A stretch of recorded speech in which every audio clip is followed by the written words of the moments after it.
నా కర్తవ్యాన్ని నిర్వహించడంలో నేను ఎప్పుడు వెనక అడుగు వేయను. మీకందరికీ తెలుసు, కష్టం వచ్చినా నష్టం వచ్చినా ఇబ్బందులు వచ్చినా ఏదొచ్చినా ఎదుర్కొని నిలబడ్డ నేను ఈరోజు మీ అందరి ఆశీర్వాదంతో తెలంగాణ రాష్ట్రానికి రెండవ ముఖ్యమంత్రిగా అత్యంత చిన్న వయసులోనే ఈరోజు ఈ బాధ్యత నాకు వచ్చింది. ఈరోజు నాకు ఏ చీకు చింత లేదు, ఏ వ్యసనాలు లేవు, ఏ అవసరాలు లేవు.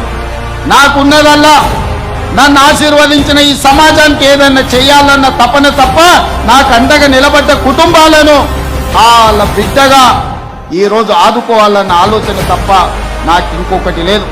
ఇవాళ నేను ఆశిస్తున్నది మీ అభిమానాన్ని. మీ అభిమానంతో గుండెల్లో పెట్టుకుంటే మీకోసం నిరంతరం పనిచేస్తా, 24 గంటలు పనిచేస్తా, మీ అభివృద్ధిలో భాగస్వామిని అవుతా. మిమ్మల్ని ఏ విధంగా ఆదుకోవాలనో ప్రణాళికలు మీరు తీసుకొని రండి. ప్రభుత్వంలో ఆమోదింపజేసే బాధ్యత నాది.